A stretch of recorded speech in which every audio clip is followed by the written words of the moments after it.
Querida Iglesia de el Señor Jesucristo, les invito a un nuevo mensaje de la Palabra de Dios de nuestra serie El Gobierno de Dios y nuestros sufrimientos.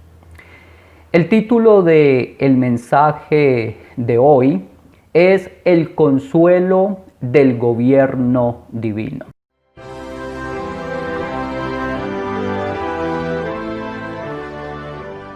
Y quiero comenzar diciendo que hay dos tipos de consuelos, el terrenal y el divino. En tiempos de aflicción, vemos que puedes recibir consuelo de una fuente natural, como de un padre, una madre, un hermano e incluso de un extraño. Sin duda, este consuelo es frágil y efímero que recibimos de los hombres. Pero no hay ningún tiempo cuando el consuelo divino debería de dejar de experimentarse en la vida de un creyente. San Pablo le dice a los tesalonicenses en su primera carta, capítulo 1, versículo 6, que ellos recibieron la palabra en medio de gran tribulación con gozo del Espíritu Santo. Y en esa misma carta dice el apóstol, capítulo 5, versículo 16, está siempre gozosos. Y en Filipenses capítulo 4, versículo 4 dice el mismo apóstol, regocijados en el Señor siempre. Otra vez digo regocijados. Aquí no negamos el derecho de llorar, de sentir dolor, de experimentar angustia. No obstante, un creyente en medio del fuego de la prueba siempre recibe la lluvia del gozo del cielo que apaga lentamente el ardor de su aflicción. Aún en las peores situaciones de la vida de un creyente, debe de cuestionarse con preguntas como estas. ¿Por qué los sufrimientos deberían de hacernos apagar el consuelo de Dios cuando son solo temporales, mientras que el consuelo de Dios es eterno? ¿Por qué deberíamos estar angustiados cuando por la Escritura sabemos que el Espíritu Santo está con nosotros en las aflicciones? ¿Por qué deberíamos estar acobardados los que somos hijos de Dios, mientras podemos estar seguros de que ningún acto de su gobierno divino, no importa cuán malo parezca ser, nos hará ningún daño? ¿Por qué deberíamos estar afligidos cuando aún por pasar por experiencias dolorosas sabemos que Dios nos quiere hacer un gran bien? ¿Por qué antes bien no deberías de pensar de nuestra felicidad en Cristo cuando sabemos que nuestro tiempo está cerca, cuando nuestras tristezas se desvanecerán y ya no sufriremos más?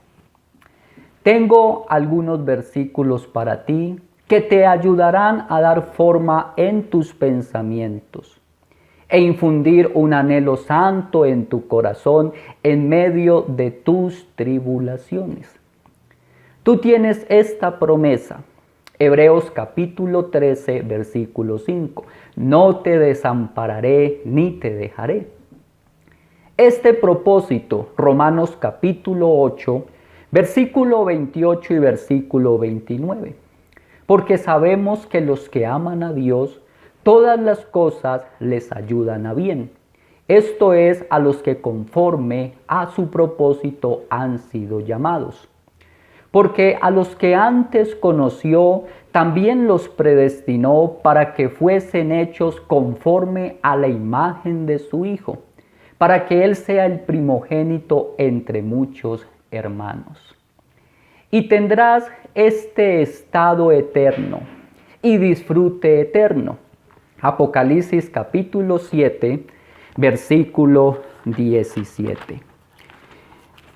Libro de Apocalipsis, capítulo 7, versículo 17 dice: porque el Cordero, hablando de nuestro Señor Jesucristo, que está en medio del trono, los pastoreará y los guiará a fuentes de aguas de vida. Y Dios enjugará toda lágrima de los ojos de ellos.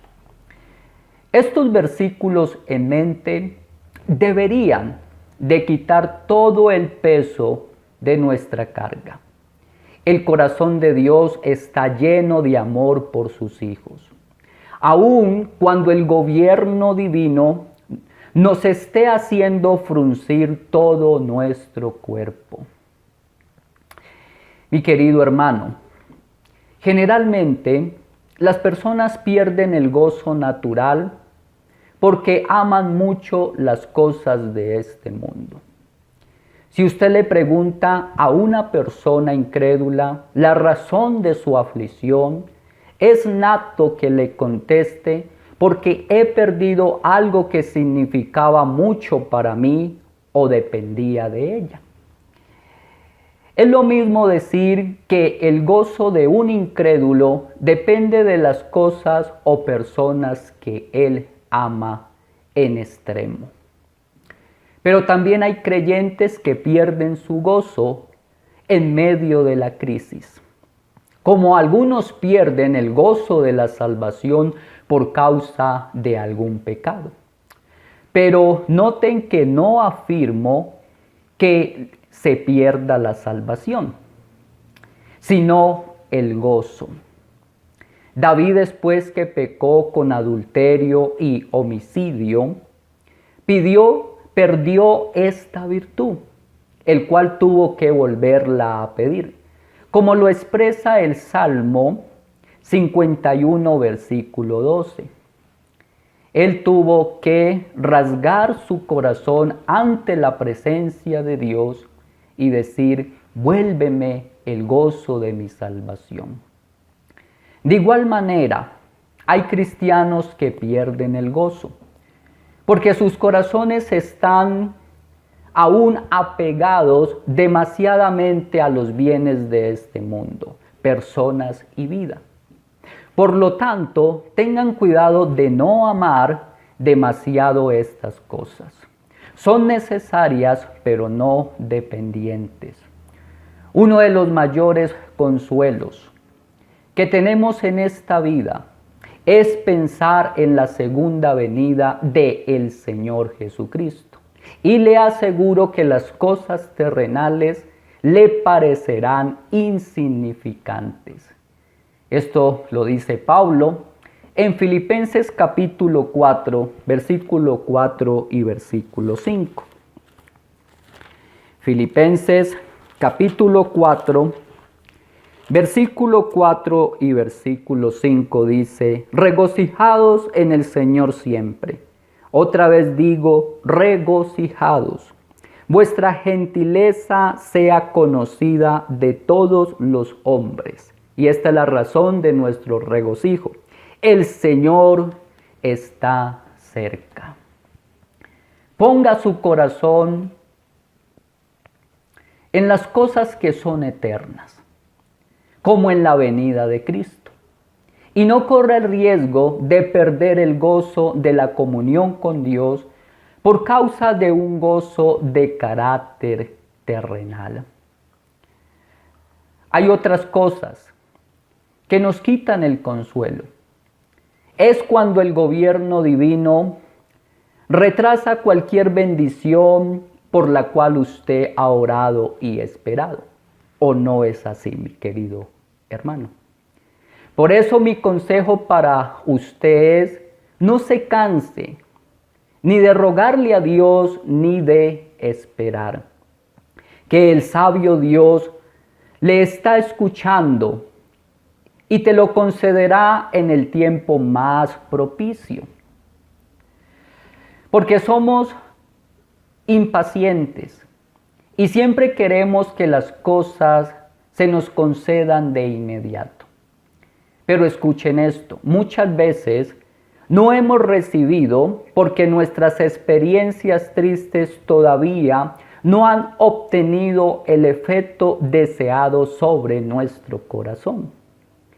Por eso debes, con verdadera fe y confianza, continuar esperando en el Señor, al Dios de nuestra salvación, al Dios de nuestra bendición eterna.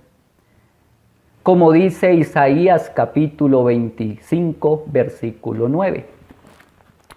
Isaías capítulo 25, versículo 9 dice. Isaías capítulo 25, versículo 9. Y se dirá en aquel día: he aquí, este es nuestro Dios, le hemos esperado, y nos salvará. Este es Jehová a quien hemos esperado. Nos gozaremos y nos alegraremos en su salvación. En la vida cristiana hemos sido llamados a esperar hasta que los eventos de Dios maduren y podamos comer los frutos con gran deleite al paladar de la vida. No seamos como el joven necio, que corta y come el fruto verde, porque solo cuando el fruto está maduro cae por sí mismo y es más placentero al paladar. Por lo tanto, no pierdas el consuelo antes de tiempo. Espera que el evento se consuma. Frecuentemente, las bendiciones están más cerca cuando las esperanzas del pueblo de Dios están casi perdidas. La liberación del pueblo de Dios de Israel en manos de Egipto y de Babilonia sucedieron así. Nótelo en Éxodo capítulo 2, versículo 23 al versículo 25. Segundo libro de la Biblia, que es el libro de Éxodo, capítulo 2, versículo 23 al versículo 25, dice la palabra de Dios. Aconteció que después de muchos días murió el rey de Egipto, y los hijos de Israel gemían a causa de la servidumbre, y clamaron, y subió a Dios el clamor de ellos con motivo de su servidumbre. Y oyó Dios el gemido de ellos, y se acordó de su pacto con Abraham, Isaac y Jacob. Y miró Dios a los hijos de Israel, y los reconoció Dios. Ahora vayan por favor a Ezequiel capítulo 37, versículo 11 y versículo 12. Libro del profeta Ezequiel, capítulo 37, versículo 11 y versículo 12 dice. Me dijo luego: hijo de hombre, todos estos huesos son la casa de Israel. He aquí, ellos dicen: nuestros huesos se secaron y pereció nuestra esperanza, y somos del todo destruidos. Por tanto, profetiza y diles: así ha dicho Jehová el Señor: he aquí yo abro vuestros sepulcros, pueblo mío, y os haré subir de vuestras sepulturas, y os traeré a la tierra de Israel. En nuestro propio caso particular, quizás las bendiciones hayan sido atrasadas. porque no estábamos aptos para recibirlas. De todos modos, nunca las merecemos. Las bendiciones siempre son el fruto de la pura gracia de Dios. Por lo tanto, siempre tenemos buenas razones para esperarlas con paciencia y con corazón agradecido. Es por eso también que tengamos muy en cuenta, porque es de extrema importancia, que nunca cuestionemos o juzguemos el gobierno divino de Dios. Hay cosas difíciles de entender tanto en las Escrituras como en las obras de Dios. Por eso no debemos usar la sabiduría o el razonamiento humano al considerar las obras de Dios. El salmista intentó interpretar atrevidamente los caminos del gobierno de Dios. Entonces dijo en el Salmo 73, versículo 16, cuando pensé para saber esto, fue duro trabajo para mí. E incluso Job fue culpable de lo mismo. Noten lo que él expresó en el capítulo 42, versículo 3 de su libro, Job capítulo 42, versículo 3.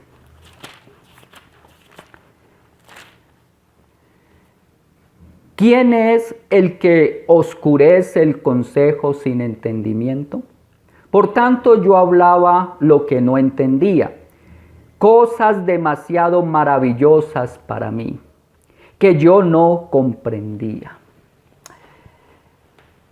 Todos los hombres santos de Dios entendieron que no hay nada en la palabra o en las obras de Dios que se oponga al sano razonamiento humano. Pero hay algunas cosas que están por encima del razonamiento humano. Por ejemplo, el razonamiento humano no puede ver cómo es que puede venir un bien del mal. Y somos tentados a desconfiar del gobierno divino. Pues la conclusión de la historia de José y sus hermanos termina con estas palabras. Génesis capítulo 50, versículo 20. Vosotros pensasteis mal contra mí, mas Dios lo encaminó a bien, para hacer lo que vemos hoy, para mantener en vida a mucho pueblo. Asimismo, la envidia de Caifás, la avaricia de Judas y la cobardía de Pilato trajo el gran bien de la salvación en nuestro Señor Jesucristo. Por lo tanto, tenga cuidado de no depender tanto de sus propios razonamientos y entendimiento. Nada parece más natural que juzgar las cosas por las normas humanas, pero no hay nada más peligroso que esto. Entonces, ¿dónde puede encontrar consuelo los seguidores de Cristo cuando las circunstancias les llevan al límite de sí mismos? En el Nuevo Testamento, en 2 de Corintios capítulo 1, versículo 3, Pablo nos ayuda a contestar dicha pregunta.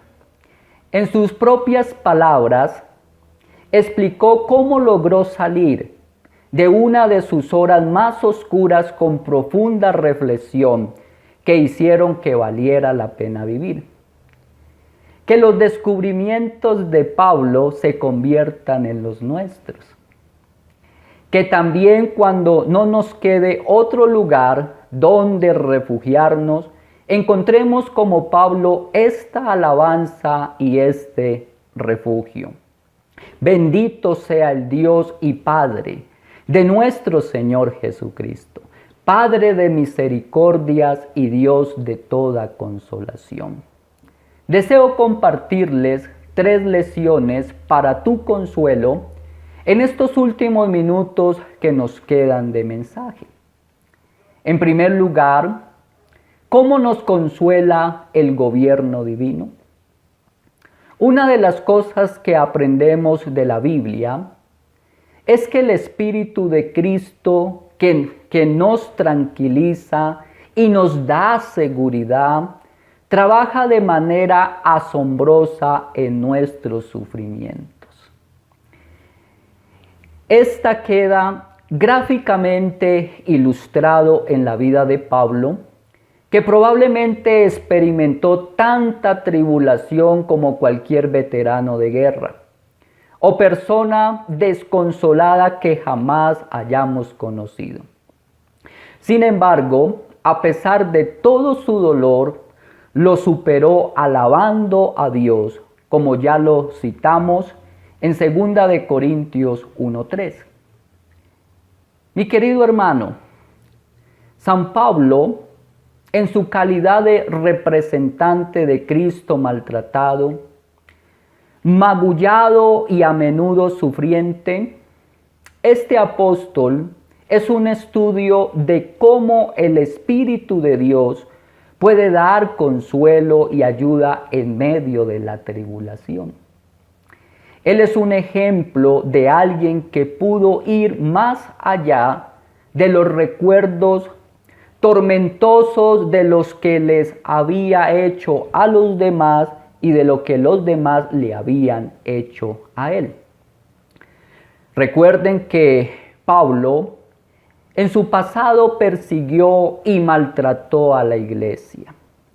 Y Cristo no solo le perdonó, sino que también fue consolado por medio de Dios, como lo dice en 1 de Timoteo, capítulo 1, versículo 13.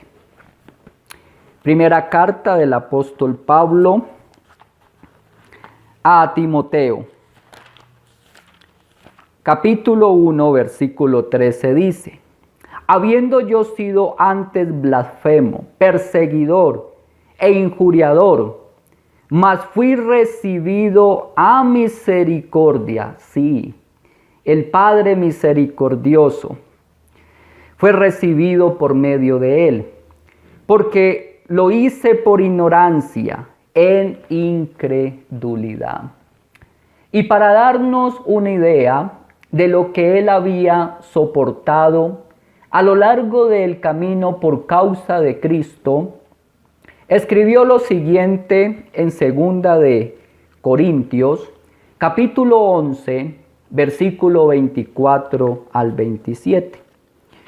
Segunda carta a los Corintios, capítulo 11, versículo 24 al 27. Dice así: de los judíos 5 veces he recibido 40 azotes menos 1. 3 veces he sido azotado con vara, 1 vez apedreado. 3 veces he padecido naufragio. 1 noche y 1 día he estado como náufrago en alta mar. En caminos muchas veces, en peligros de ríos, peligros de ladrones, peligros de los de mi nación, peligros de los gentiles, peligros en la ciudad, peligros en el desierto, peligros en el mar, peligros entre falsos hermanos.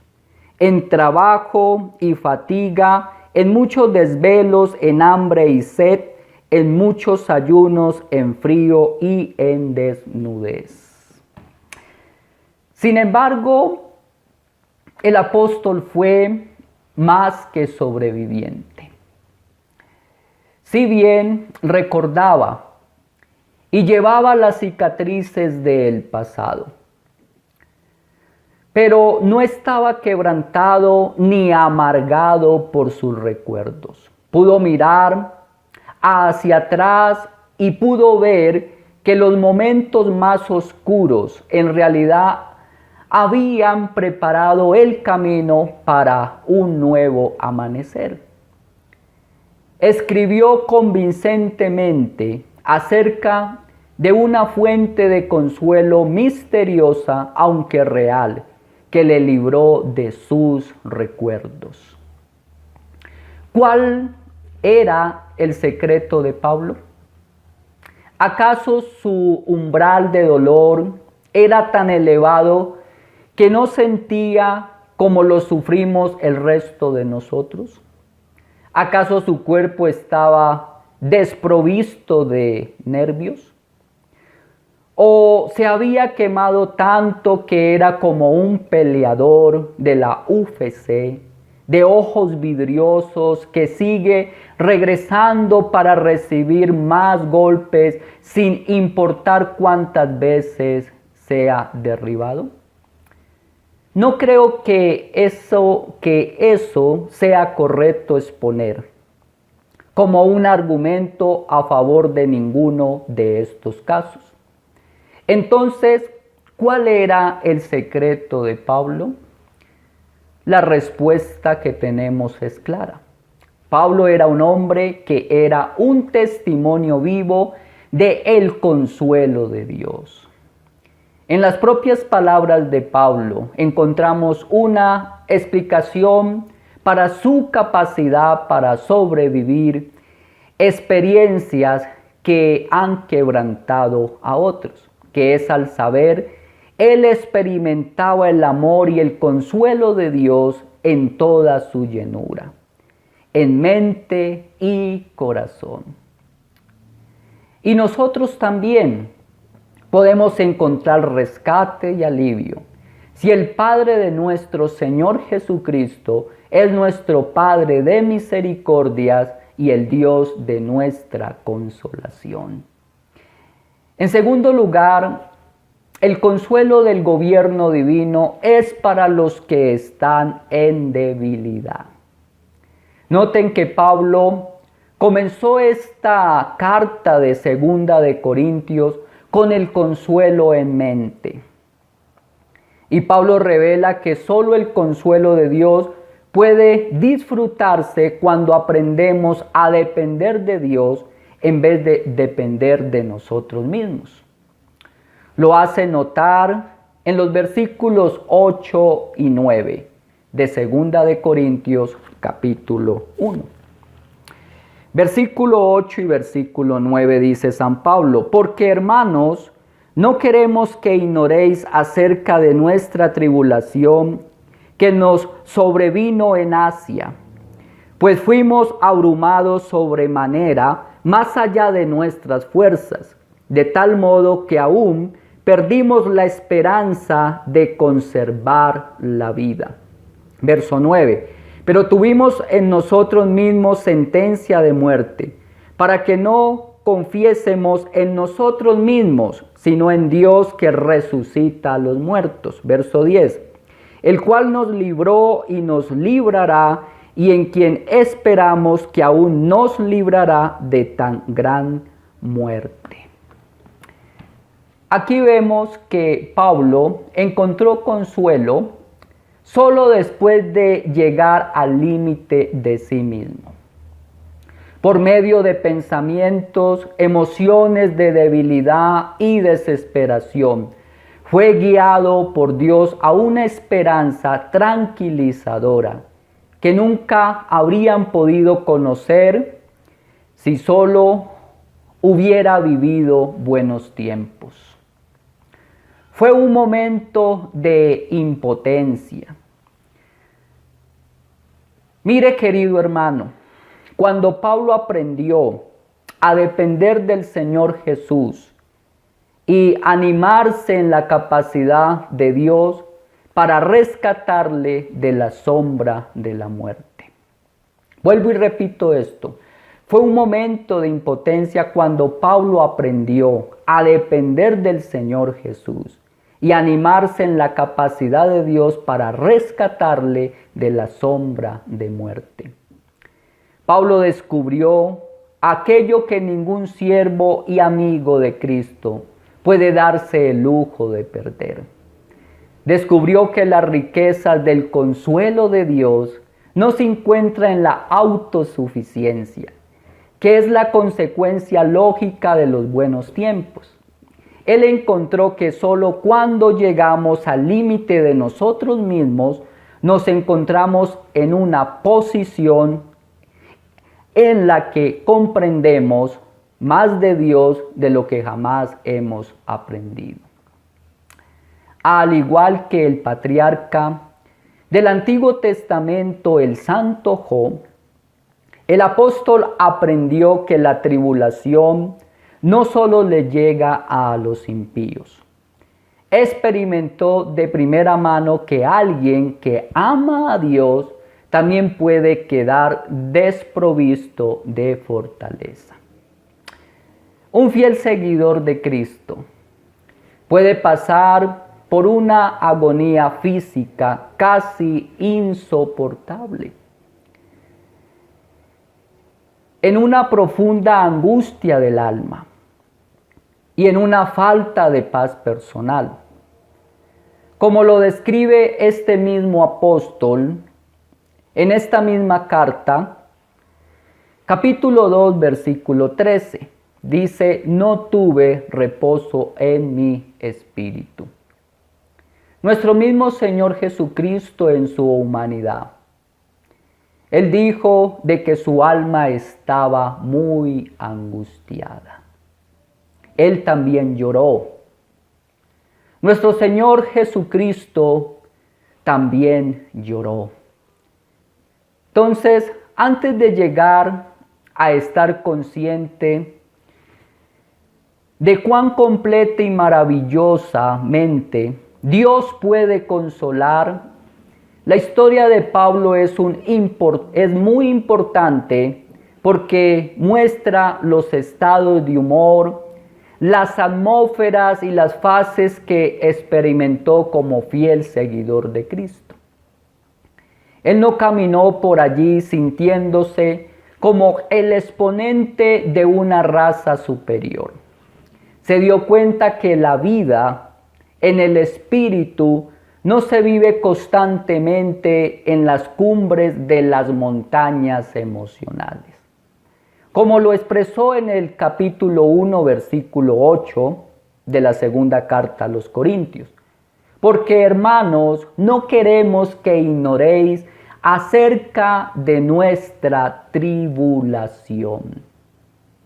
Noten cómo un apóstol manifiesta a la iglesia de que él estaba en gran tribulación. Cosa que muchos predicadores hoy pretenden ocultar sus tribulaciones, sus angustias, porque dicen que la iglesia no puede ver sus debilidades, no puede ver sus flaquezas. Así que, mis queridos hermanos, así como no hay ganadores si no hay competiciones, no hay vencedores si no hay luchas, y no hay salarios si no hay trabajo. San Pablo sabía que los seguidores de Cristo no hay corona para ellos de consuelo si no hay una cruz de sufrimiento. Pero ¿por qué es esto necesario? Como lo descubrió Pablo, la tribulación proporciona un ambiente para el crecimiento espiritual. Repito nuevamente esto: la tribulación proporciona un ambiente para el crecimiento espiritual. Aprendió que cuando tenemos la sentencia de muerte sobre nosotros, es para que no confiemos en nosotros mismos, sino en Dios que resucita a los muertos, como lo dijo en el versículo 9. Un entrenador sabio le dice a los miembros de su equipo de atletismo que están llevando sus cuerpos hasta el límite con carreras cortas tan rápidas como el viento. Sin dolor no hay victoria, les dice a sus alumnos. Nuestro sabio Señor quiere que sepamos algo que se parece mucho a esto. Sin una circunstancia que exponga nuestra debilidad, estaríamos confundidos. Pensaríamos que somos sumamente inteligentes o fuertes o competentes en nosotros mismos. sin circunstancias que revelen nuestra propia necesidad de Jesús, nos conformaríamos con una vida llena de nosotros mismos en vez de tener una vida llena de Él.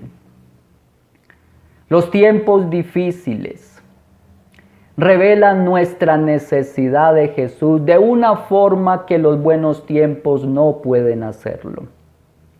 Esa es una razón por la que nuestro Señor no exime a nadie de la evidencia de la que estamos viviendo en un mundo maldito por el pecado. Para descubrir profundamente nuestra necesidad de Él, hay momentos en que debemos permitir que la tribulación siga su curso. En vez de tratar de resistirnos y negar lo que se encuentra más allá de nuestra capacidad de control, necesitamos aceptar el dolor, la debilidad e incluso la desesperación como temporadas invernales para el crecimiento espiritual. No tenemos que sentirnos culpables simplemente porque experimentemos fuertes sensaciones de debilidad, estupidez e incompetencia. En vez de sentirnos como fracasos espirituales, incapaces de hacer lo que se tiene que hacer por uno mismo y por los demás, tenemos que dejar que la tribulación haga su dolorosa obra llevándonos a Jesús. No nos engañemos en cuanto al consuelo del gobierno divino.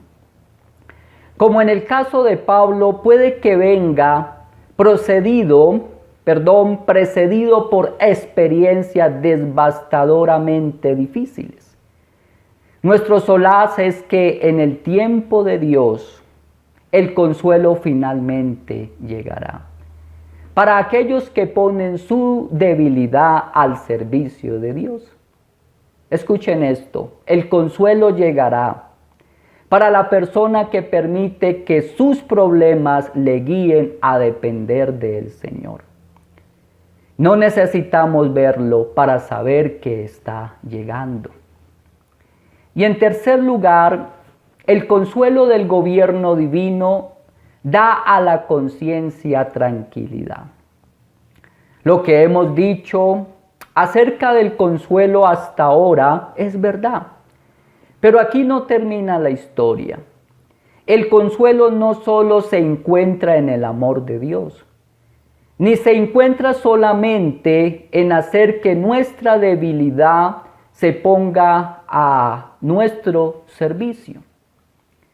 También se encuentra en la tranquilidad y seguridad de una buena conciencia.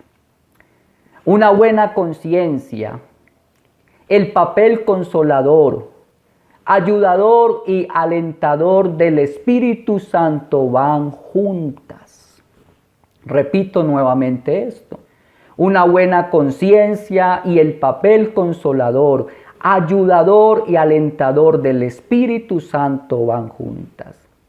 El Espíritu no traerá a nuestro corazón la paz tranquilizadora de la presencia de Dios si estamos violando nuestra conciencia.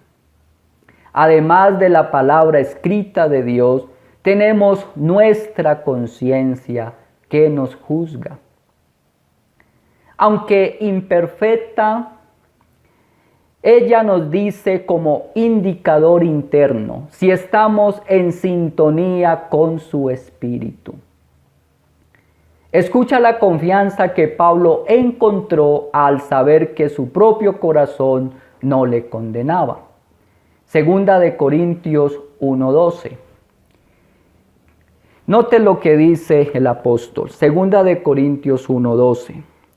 Porque nuestra gloria es esta, el testimonio de nuestra conciencia, que con sencillez y sinceridad de Dios, no con sabiduría humana, sino con la gracia de Dios, nos hemos conducido en el mundo y mucho más con vosotros.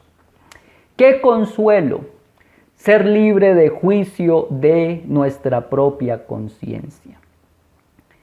En este relato de Corintios, muchos de los falsos hermanos que habían entre ellos buscaron muchas acusaciones para herir a Pablo, pero no tanto como si hubiesen sido ciertas. Él sabía que había sido honesto con ellos, aun cuando los corintios atacaron su integridad. En el versículo 23 de este mismo capítulo 1 y de esta misma carta, para su buena conciencia dijo: mas yo invoco a Dios por testigo sobre mi alma. Amén. Es decir, que dijo que su conciencia está limpia, poniendo como máximo testigo a nuestro mismo Dios. Con la confianza de una buena conciencia, Pablo compartió el consuelo y lo expresa de la misma forma como Job hacía tantos años. Ambos sufrieron intensamente. Ambos tuvieron que enfrentar acusaciones injustas, pero ambos tenían integridad. Nada nos roba el consuelo y la ayuda del Consolador Divino de nuestras almas más que un sentimiento de culpa no resuelto. Sin embargo, si nuestra conciencia está atribulada por algún pecado, necesitamos limpiarnos. Sin perder ni un minuto más, tenemos que ir a la cruz de Cristo. Es allí donde encontramos una limpieza profunda para nuestra conciencia. Aquel que sufrió a favor nuestro para soportar el sufrimiento y el dolor por todos nuestros pecados es nuestro Señor Jesucristo. Si nunca lo has hecho antes, puedes aceptar en este momento el sacrificio de Cristo, quien murió en tu lugar. Las Escrituras nos aseguran que Dios perdonará a cualquiera que crea en su Hijo Jesucristo. Así lo afirma el libro de Hechos, capítulo 13, versículo 38 y versículo 39. Libro de Hechos, capítulo 13, versículo 38 y 39. Sabed pues esto, varones hermanos, que por medio de él, de Cristo, se os anuncia perdón de pecados, y que de todo aquello de que por la ley de Moisés no pudiste ser justificados en él, en Cristo, es justificado todo aquel que cree. Si ya has confiado en Cristo como tu Salvador, puedes confesarle tus pecados directamente a Dios. Si has mentido, admítelo.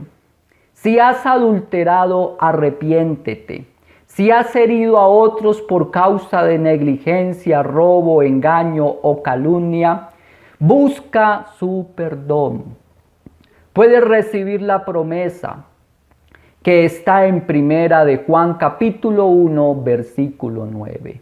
Si confesamos nuestros pecados, Él es fiel y justo para perdonar nuestros pecados y limpiarnos de toda maldad. Solo así puedes tener una conciencia limpia con Dios y ante el hombre, y por lo tanto el gran consuelo del Espíritu Santo. Pero no hagas esto desinteresadamente, ni egoístamente, simplemente de obtener un perdón de Dios. Puede ser que no lo recibas. Tienes que admitir razonablemente tus pecados con genuino corazón, porque es lo que se debe hacer delante de Dios. Algunos admiten sus pecados, pero no los abandonan. La mente y el corazón van juntos. Hebreos capítulo 10, versículo 22 hace esta conexión intrínseca. Hebreos 10, 22. Leamos este último versículo de la palabra de Dios. Hebreos capítulo 10, versículo 22 dice: acerquémonos con corazón sincero, en plena certidumbre de fe, purificados los corazones de mala conciencia y lavados los cuerpos con agua pura.